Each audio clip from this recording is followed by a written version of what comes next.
soit benn loi bu ñuy voté ku ñu jàpp takkuloo sa ceinture da ngay fay amende. Je me rappelle que temps est passé amoon na benn lu ñu génne woon ne woon na ñëpp takk ceinture chauffeur car rapide yi doon grève parce que oui ñoom c'est vrai que car rapide amul ceinture mais c'est un transport en commun. Donc je pense en fait que ce qu'il faut faire c'est de faire une campagne de sensibilisation et puis de mettre des lois ou bien de mettre de faire respecter la loi parce que ñaar yooyu la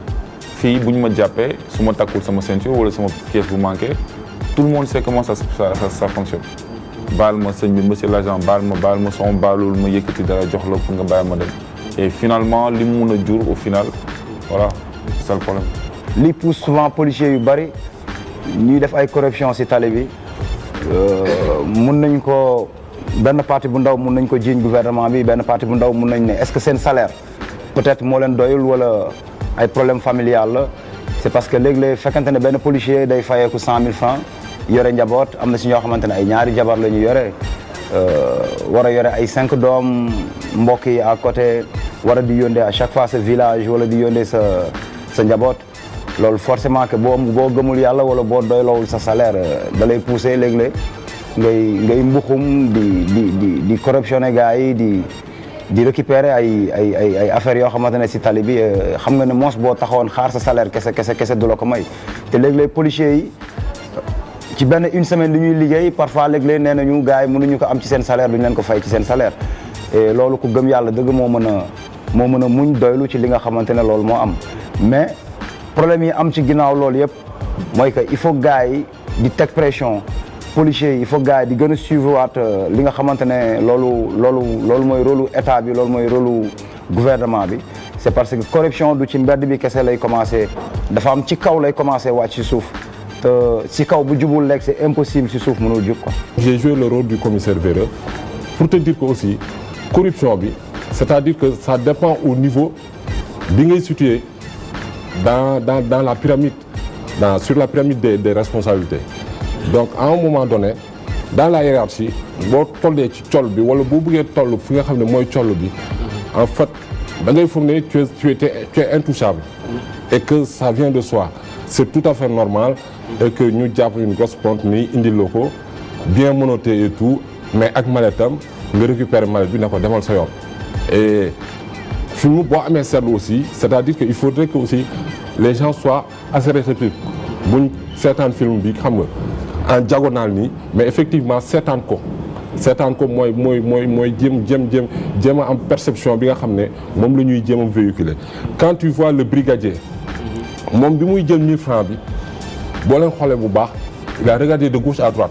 pour 1000 francs mais quand tu vois le commissaire bi muy récupérer marine bi da ko récupérer génn ak moom ci poste bi nii ci secrétariat bi aux yeux et aux yeux de tout le monde pour te dire que boo ci tolloo ci benn ci hiérarchie bi am na foo ciy toll tu penses que effectivement c'est normal et que yow intouchable nga. injustice dafa grave parce que injustice fu mu sax pour mu dañ fa dafa c'est hyper difficile injustice fu mu sax xeex moo koy dindi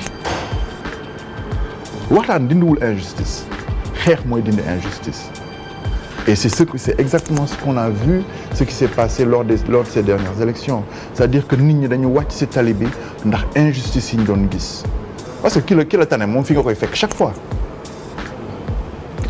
fois foo mënti toll ci àdduna di nga gis koo xamante ne moom moo la tane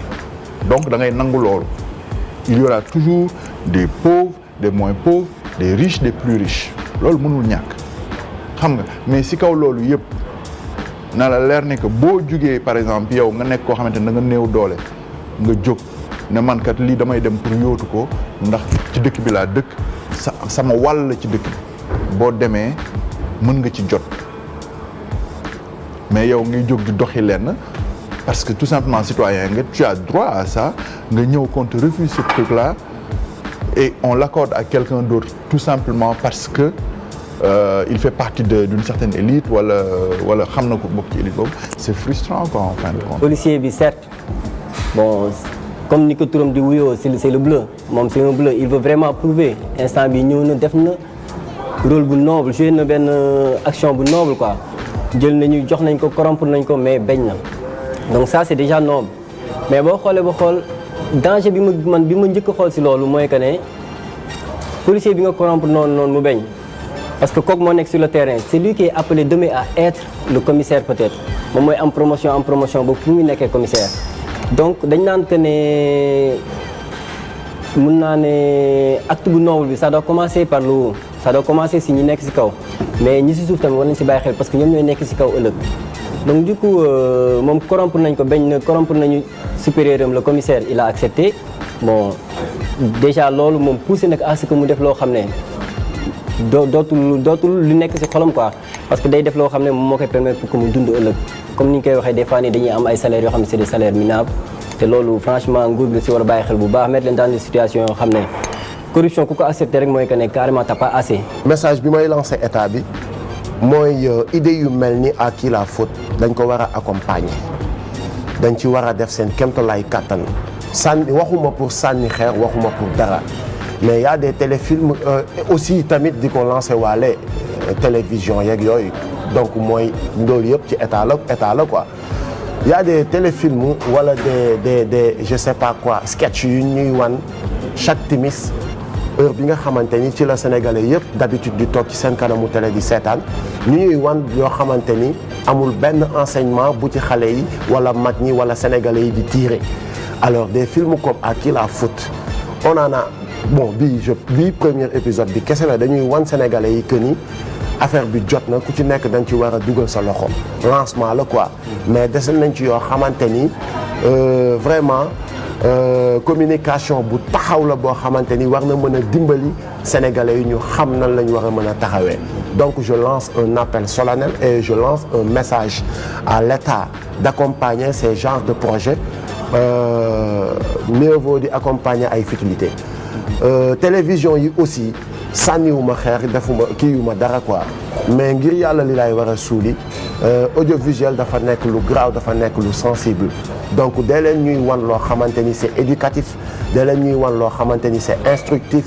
dee leen ñuy wan loo xamante ni ça rapporte il faut pas dire que ni amu fi am na fi y en a à gogo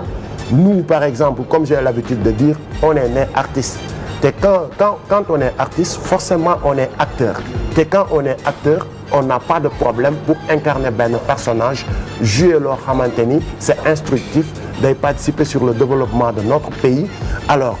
on vous tend la main et on le fait xaaruñu ci dara parce que après y en a marre tout le monde croyait que c'était juste une benn phase de contestation mais après phase de contestation bi donc dañuy ñëw ci li nga xamante ni mooy phase de réalisation. dafa am ñaari côté na population bi jël seen responsabilité mais système bi aussi jël ay responsabilités parce que loolu impunité bi dafa bëri ba nga xam ne loolu du ci terrain impunité carrément sax mais booy seet ñun il faut qu'on s'assume ñun en tant que citoyen am yoo xam ne dañu koy jomb boo nee citoyen nga patriote nga am na yoo xam ne da nga koy jomba def homme de tenue tamit defe naa am na loo xam ne am na benn respect am na benn image bu sénégalais yi bu citoyen bu civil am ci homme de tenue image boobu dañ ko war a bu mu amoon sax laay wax image boobu dañ